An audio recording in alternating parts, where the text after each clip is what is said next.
Hello, beautiful souls, and welcome back. We are doing our human design series on type. So, if you are a manifestor in human design, this is your video to go over what your type is and how your energy is best expressed in the world. But first, let's get a little bit of background on what human design is. Human design is an incredible tool that can be used for both divination and self actualization. It can assist us as we take that journey towards our own self discovery and hold us accountable both for our shortcomings and where we shine in the world. It acts as a built in navigation system that leads you to your authentic self and your most authentic joy. It fuses the practices of both modern and ancient sciences, from the I Ching to Western and Vedic astrology, the chakra system, the Kabbalah, and Myers Briggs. And this combination of all these sciences can help promote radical transformation in your life if you are ready to take the steps towards action. That's the thing. Human design isn't knowledge to be obtained just for knowledge's sake. It's knowledge to be obtained to put into action to help transform your life for the better. And with that, the main focal point of human design is the experiment. It's about taking what you've learned and the wisdom you've gained and applying it in your everyday reality to help bring you again to that more authentic version of yourself. And it is important to note that human design isn't a religion or a dogma, it's more of a metaphysical science. So you can use human design in congruence with any spirituality that you follow. If you'd like more in depth information on the history of human design and how it was channeled into the world, I highly recommend you check out my Patreon. I have a post on type. I am working on posts on the centers as well. So all of that is to come. And now onto type. If you are a manifestor, as I mentioned, this is your video to learn more about how you operate in the world. Manifestors make up about 9% of the world's population, and they're characterized by having an undefined sacral and a defined motor center connected to their throat. And the motor centers are the sacral, the solar plexus, the heart, or the root. Manifestors have a repelling aura, which means that their energy starts within and is pushed outwardly towards their environment. And ultimately, manifestors are the leaders in human designs. They are the visionaries and the artists, the people that come up with brilliant ideas and have the capability to bring those ideas into tangible reality through their motor center. And that's why their strategy in this world is to inform others of the ideas that they come up with. Because while they can speak it into reality, they need the assistance of the generators and the manifesting generators and the energy that they have in order to do the work to make it tangible. It's like the manifestors are the inventors, and then the manifesting generators and the generators are the implementers. The manifestors come up with the ideas and set the trends for the rest to follow. There truly is a brilliance in a manifestor's ability to create. And manifestors are usually ahead of the curve when it comes to greater society and the ideas that they can implement into the world. While other types follow the curve, manifestors are creating the curve. And I always like to say manifestors are hipsters in that way because once their own ideas are implemented into greater society and become mainstream, manifestors are already on to their next brilliant idea. They are always 3 steps ahead. And once everything is picked up by the masses, they're already on to the next one. But with all of that said, manifestors work best when they allow their creativity to come to them rather than forcing the flow. They're not meant to work all the time and always produce and be productive the way generators are. So it's important that manifestors are only informing on these ideas and visions when they have that creative urge, when they're tapped into that creative frequency. So manifestors should never feel guilty or get down on themselves for needing to take breaks and just taking a load off every once in a while. You're not designed to be the worker bee. You're not designed to initiate all the time. A river doesn't try to flow, it simply flows. And that's the energy the manifestor needs to tap into. When the spout is open, the water, the genius comes in. But when it's shut off, that's okay. It's time for a manifestor to recharge. And as I mentioned a bit ago, the strategy of a manifestor is to inform people of the ideas and the visions that they are generating from within. These are leaders and visionaries, and their success is solely based on the capability of them informing others of these ideas. And unlike the other types, manifestors don't need to wait from some sort of response from the environment.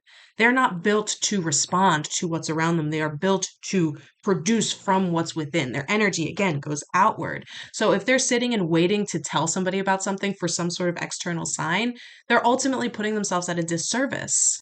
Manifestors are built to initiate. They are built to express what they're imagining within. Because ultimately, what they have within themselves can help produce a better world, can help evolve humanity in some sort of way that is needed in that exact moment.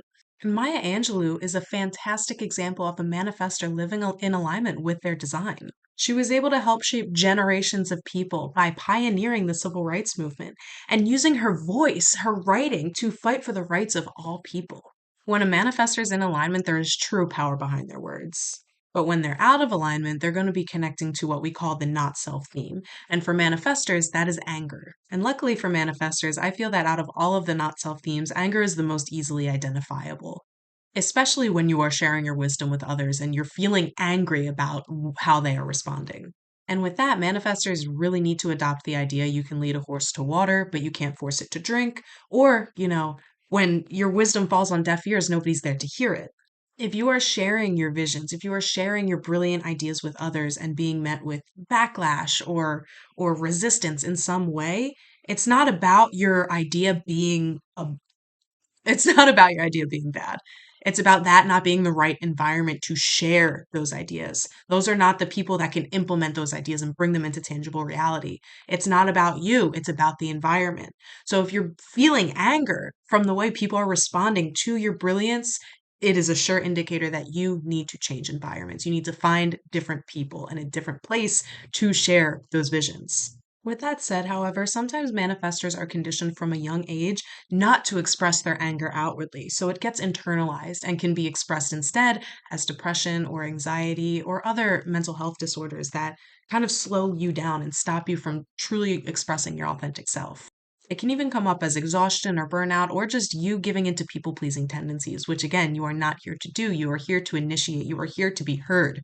And like I said, usually this conditioning comes from childhood because you still have all of these visions when you were younger. It's not like these visions came into fruition once you turned 18 or 21 or 25. You had these visionary ideas as a kid, but especially in childhood, most adults don't take the ideas or visions of children seriously. They think it's just a crazy idea that a kid had, and they'll be like, "Oh, that's good, honey," pat you on the head and tell you to go.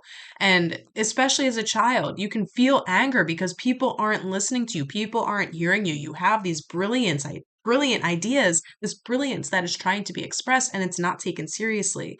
So you lash out because of that, and then you get in trouble for lashing out by not being heard. So you learn if I'm outwardly angry from sharing my ideas and not being heard, I'm going to get in trouble. So I need to make sure in the future I don't lash out. I don't show my anger when I'm not heard. But the beauty of human design is that it brings our unconscious habits and tendencies to our conscious awareness so we can start shifting it little by little, step by step. If this repression of your anger is something that resonates, I implore you to look at the root cause of it. I implore you to go back to that first time in childhood when you lashed out from not being heard and heal that version of yourself. Sit down with your younger self and give it a hug. Give them a hug and let them know that they are cradled and they are loved and they are brilliant and they are heard. And whatever you need to tell your younger self to make sure that that younger self is healed and you guys can walk together forward from where you are now. And once you do that, it's time to reestablish healthy habits of expression. It's time to get into physical movement if you need to express your anger outwardly. It's also a great time to establish healthy boundaries to protect your peace, which is your signature theme.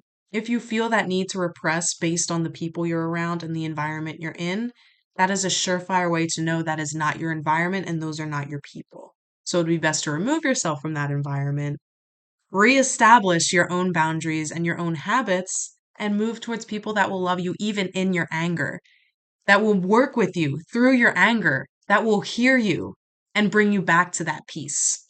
And going along with that signature theme, peace is a little bit harder to identify compared to anger because it's just a calm state of contentment. We usually don't notice when we feel at peace because, again, it feels like it should be everybody's natural state. But that's the key. When you're in alignment, when you're expressing and informing how you need to, when you're surrounded by people and in an environment that is conducive to who you are and can help you bring your ideas into reality, it will feel natural. And that's what you have to look out for. It won't feel like you're fighting against the current or going against the flow. You are tapped into that river's flow, going with the current and just allowing yourself to express as these ideas come up. And you're not trying to force the ideas. You're not trying to be productive. You are simply just being and allowing yourself to be. That's when you know you are in alignment. That's when you know you are tapped into peace. And it is important to mention that peace does not mean there's no challenges. But when challenges do arise, rather than feeling anger out of those challenges, you feel like it's just a way to help gain more wisdom. It'll feel like a fun puzzle or a fun test that you have to do to get around this obstacle, to gain more wisdom, to continue to respond, rather than feeling like you're fighting against a brick wall. And one final thing I want to emphasize, manifestors, you are here to initiate. You do not need to wait for other people to find you, to find your right environment. You have the energy you need to find it for yourself, to go out into the world and produce the environment that you want, create the environment you want through your expression. You have the energy you need to back yourself, to find the environment that is right for you. So don't be afraid to put yourself out there. Don't be afraid to talk to people. The more people you talk to, the more easily you will find your environment because, again, you are here to inform. And your people will find you more readily if you are actively informing. Even if you think you're informing to the wrong people, those wrong people will eventually lead you to the right ones and to the right environment. So, manifestors, don't be afraid to put yourself out there in the world. Again, your aura extends outwardly. So, you putting yourself in any situation you can, you informing of your visions, even to people who you think won't be able to assist you, will still help you find piece by piece the right people who will. If, as a manifestor, you say, I have this idea for XYZ, and you're talking to somebody who's a projector, let's say, projectors are able to see the brilliance in others. They might be able to bring you to a generator that has the energy and the resources needed to bring your ideas into reality. Don't be afraid to share your genius. Don't be afraid to share your genius, and don't be afraid of people taking your genius. That's not possible. It comes from within you. So even if there's mimicry, nothing will ever be as brilliant as what you can offer. Don't be afraid to get out there and speak your truth and find your people, because you will, and you will make this world a better place.